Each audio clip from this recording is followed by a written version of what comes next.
She vanished, and no one can quite remember the last time they saw her. No screams, no cameras, no license plate, just the image of a pregnant woman stepping off the back of a strange motorbike, then disappearing into the heart of Tacoma. That motorbike was never found, and neither was the woman who stepped off it that afternoon, never to be seen again. Her name was Amanda Green. She was 36 years old, a native mother, and it would take 2 years and a delayed confession before the forest finally gave up its secret. A body, a silver beaded necklace, and a shallow grave hidden nearly 60 miles from where she lived. The man who led police to the scene was the very same one who once swore, "I've never even been to that forest." Amanda Green was born in 1985 and grew up in the rural outskirts near Tahlequah, Oklahoma, a place often called the cultural capital of the Cherokee Nation. In 2010, she moved to Tacoma, carrying with her a quiet dream, a simple life, and one day, a warm little family of her own. Amanda wasn't the kind of person who stood out in a crowd, but those who met her never forgot her. A soft-spoken woman with a gentle laugh, calm presence, and the kind of quiet courage that always spoke up when it mattered. She worked as a waitress at a diner on Pacific Avenue. The pay wasn't much, but she loved the job. It gave her time to care for her aging mother and to prepare for the arrival of her first child. That's right, Amanda was pregnant, 22 weeks along. She hadn't told many people, just her best friend and a few others in Tacoma's native community. The baby's father?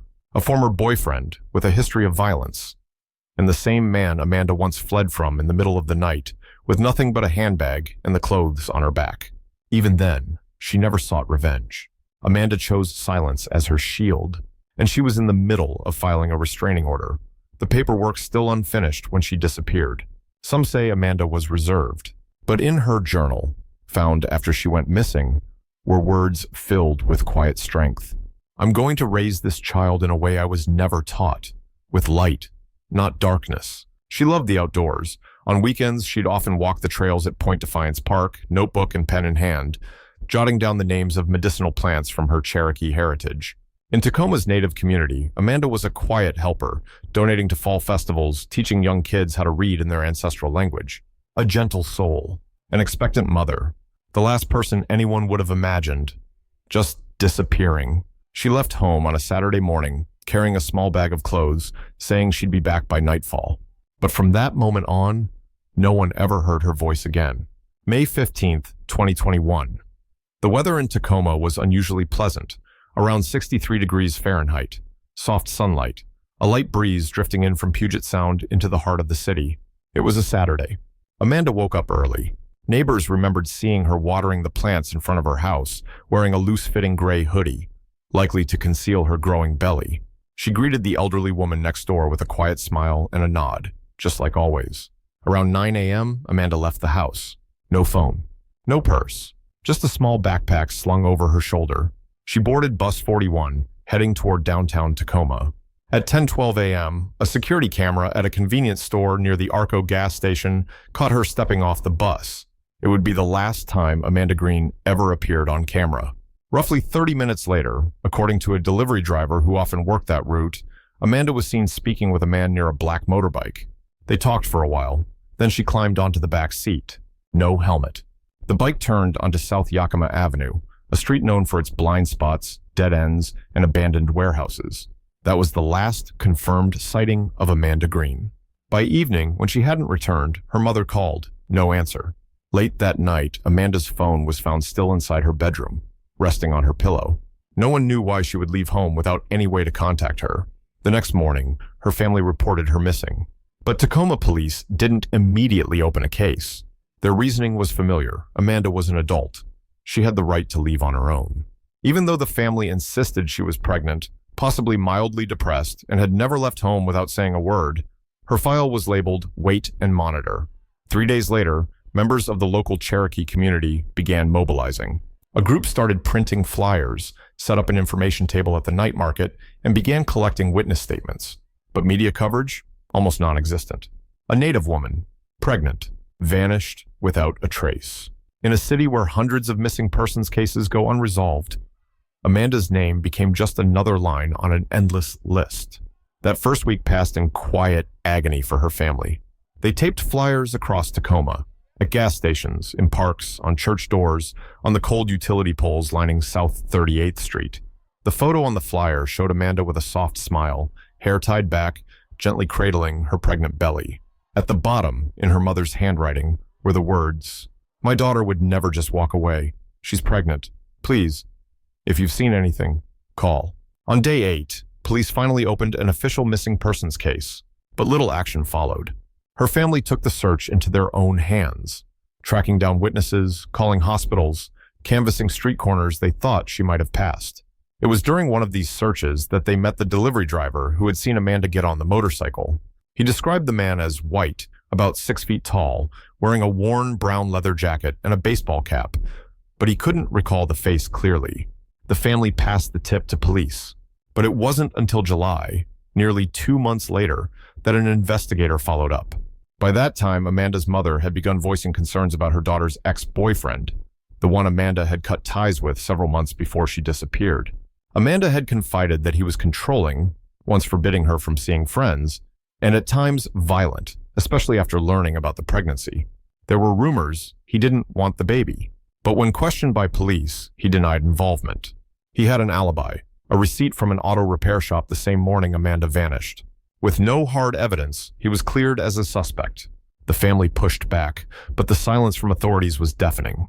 Then Amanda's close friend, Tasha, spoke out. She revealed Amanda had texted her just days before she went missing. "If anything happens, tell my mom I'd never leave my baby." That message wasn't enough to escalate the case to a criminal investigation. And so, a year passed. By 2022, there was still no body, no suspect, no new leads. But in September, police made a sudden update to Amanda's case file. Presumed deceased. Her family was devastated. The Cherokee community gathered at Wright Park for a vigil, lighting candles beneath the old trees. They didn't believe Amanda was gone, not without proof, not without a body. One question lingered, unanswered and painful. If Amanda weren't native, would anyone have cared enough to look? In early 2023, nearly 2 years after Amanda disappeared, a volunteer from the Cherokee community decided to revisit the area where Amanda was last seen. Her name was Rena, a sociology student who had once heard Amanda speak at a cultural sharing event. Rena requested access to footage from local civilian-installed security cameras, something police had never done. At a secondhand shop on South Yakima, just 2 blocks from where a witness had seen Amanda get on the motorbike, a rear-facing camera captured a narrow alleyway. On May 15th, the footage was missing exactly 3 minutes, from 10:46 to 10:49 a.m. Police claimed it was a technical glitch, but when Rena took the hard drive to an expert, the truth came out. The data had been manually erased. It wasn't a system error. The question echoed, who deleted that footage and why? At the same time, Rena uncovered a copy of the original interview report involving Amanda's ex-boyfriend, the one with a record of domestic violence. In his statement, he claimed he hadn't seen Amanda since late April, but Amanda's phone records told a different story. A missed call from his number came through on May 14th, just 1 day before she vanished. That call was never mentioned in any official police bulletin. When Rena asked why this detail was ignored, the officer handling the case quietly replied, "We're not sure it was the same person. The number might have changed hands." But a month later, that same number called Amanda's mother's phone. It rang once, then stopped. The family had never known, until Rena brought it to light. Then, one night in early March, a former neighbor of Amanda's unexpectedly contacted Rena. An elderly woman, she had just moved back to Tacoma after spending 2 years out of state caring for her grandchildren, and hadn't realized Amanda was missing. She recalled that around 3 a.m., just a few days after May 15th, she'd been awakened by headlights flooding her living room window. Peeking through the curtain, she saw a man struggling to pull something heavy from the trunk of a car, wrapped in a silver-gray cloth.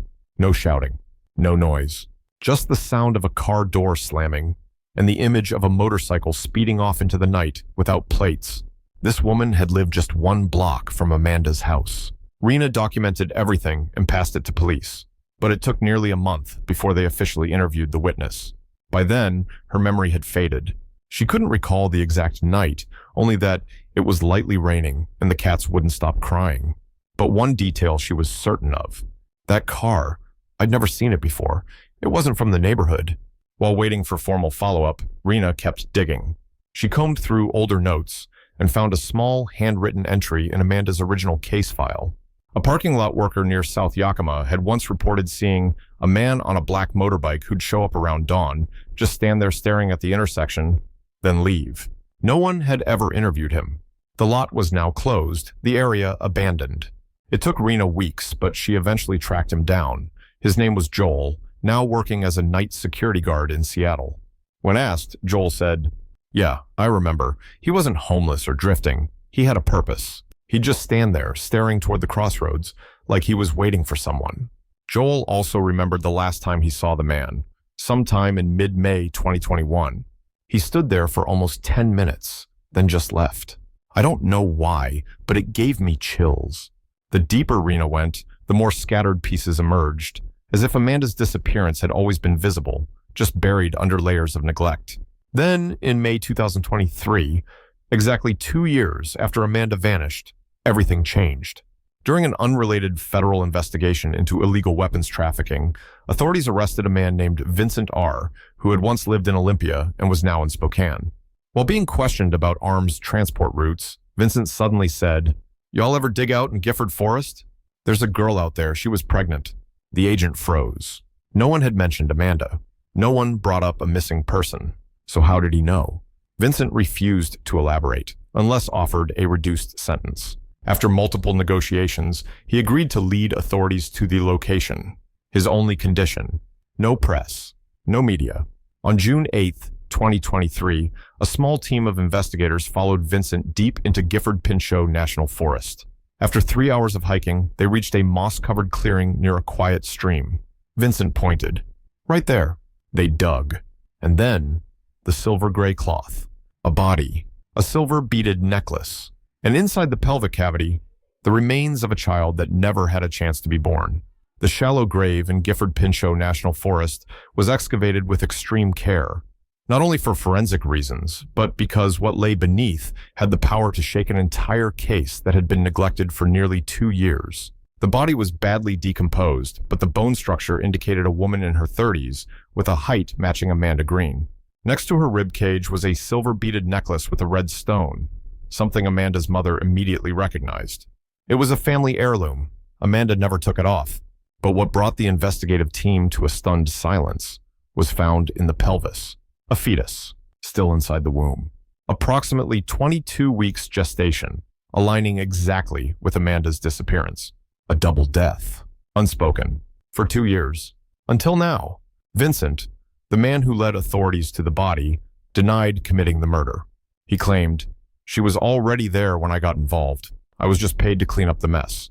His story was evasive, contradictory, but one thing was clear. He knew things only the killer, or someone close to the killer, could know. He described the exact fabric the body was wrapped in.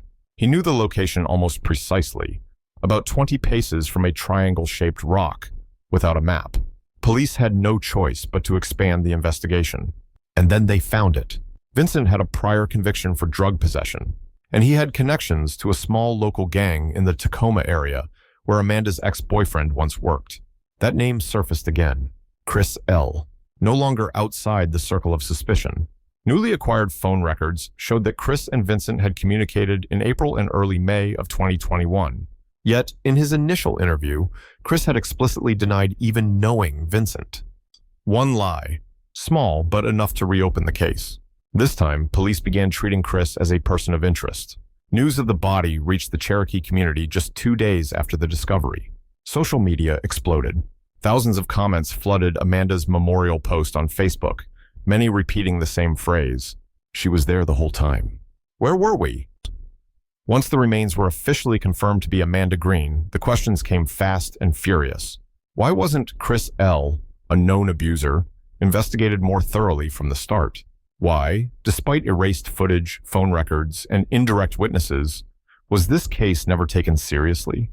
The answer lay buried, not just in the woods, but in the paperwork, in the thin stack of case files, in the blank box beside the words, "Subject is Native American." In the same phrases investigators used back then, no signs of abduction. Maybe she left for personal reasons. Amanda wasn't the first Indigenous woman to disappear quietly. Within a 60-mile radius of Tacoma, at least 8 Native women were reported missing between 2015 and 2022.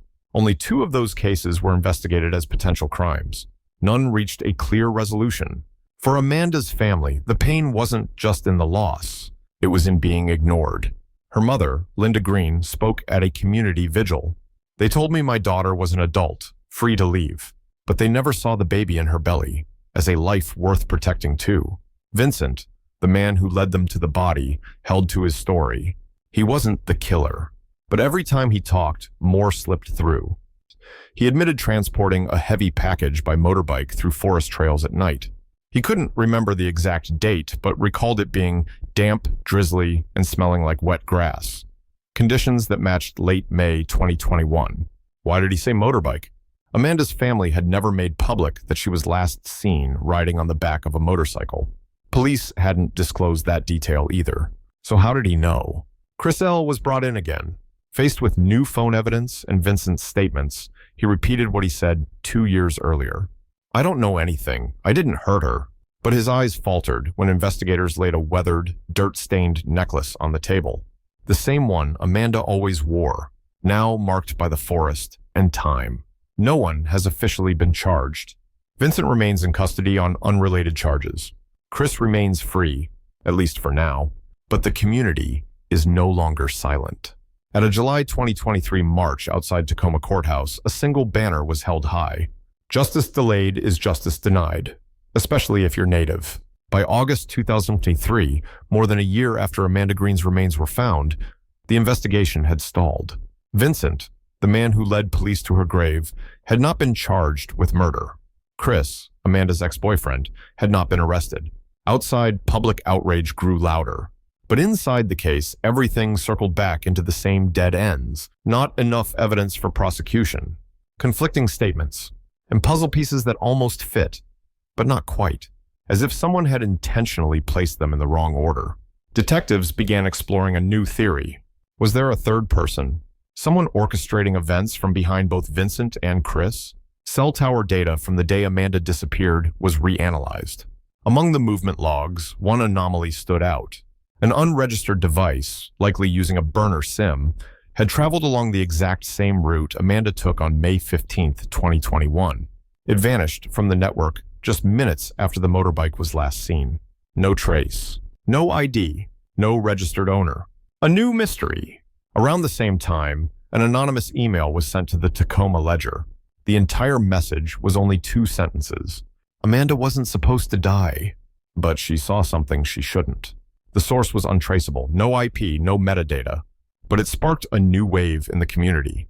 This time, not just demanding justice, but demanding transparency. Was Amanda simply the victim of a violent relationship? Or was she caught up in something much bigger? A network, a cover-up, a conspiracy? Or was it just the imagination of a community desperate for answers? Amanda's family no longer knew what to believe. They had once been certain that Chris was responsible. Now, even that seemed uncertain. If it wasn't him, then who? And why? Within the Cherokee community, suspicions turned toward the system itself. Some believed law enforcement was hiding something.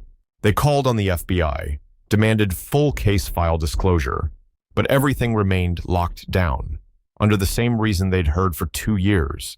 Ongoing investigation. Then came a development. Not a breakthrough, but a blow. In September 2023, quietly and without press release, the forensics report was updated. Just one cold line. Cause of death, undetermined. The body had decomposed too much. No visible injuries. No stab wounds. No gunshot. No broken skull. And no toxins in the blood. So how did she die? No one could say. The case felt like it had collapsed back to the very beginning. Amanda, a pregnant woman, left her home, got on a motorcycle, and vanished. No one saw her being attacked. No signs of a struggle. No blood. No screams. Nothing. Her death, if it was a death, came silently. Just like the silence the system had always shown people like her. A chilling theory began to circulate. Amanda wasn't murdered. She was abandoned and left to die. Maybe she'd collapsed, panicked, was injured, or in shock.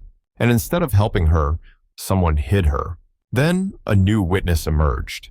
a woman who had once lived in a temporary housing unit near the Tacoma port, the same area where a report had once mentioned a pregnant woman wandering disoriented in late May 2021. She said, "I remember a woman sitting there, clutching her belly, face covered in mud, asking, 'What day is it?' over and over. No one called the police. No one asked her name. And just a few hours later, she was gone." When shown a photo of Amanda, the witness froze. "It might have been her," she whispered.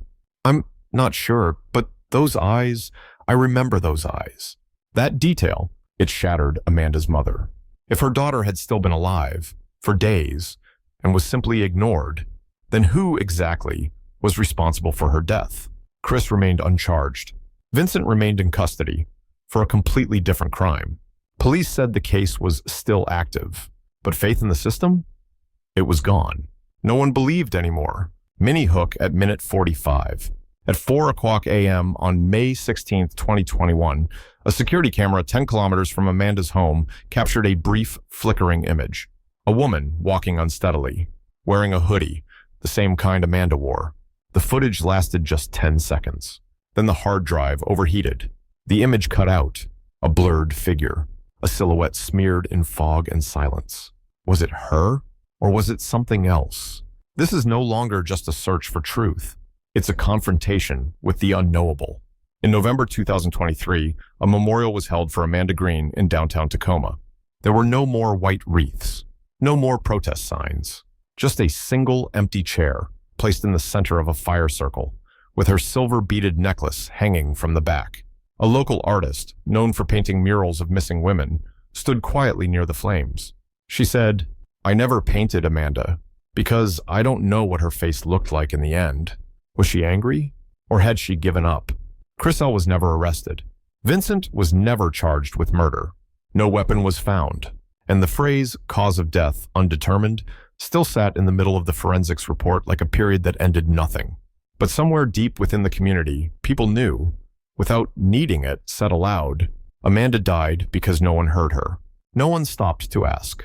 No one believed that a quiet, soft-spoken Native woman could be at the center of something so devastating. A woman who once wrote in her journal, "I'm going to raise my child in light, not darkness." Now both she and that unborn child rest in the earth. No headstone, no official grave. Just a single stone placed deep in Gifford Forest, where light slips through the thick canopy, just like it may have the last time she was seen. An independent journalist who had followed the case from the beginning once wrote, "If you ask me who killed Amanda, I can't tell you, but I can tell you this. She died in the spaces between things, between laws, between beliefs, between attention and truth." The story closes without justice, without trial, only a silence. And one question that refuses to fade: if the victim hadn't been Native, would we have heard her voice sooner?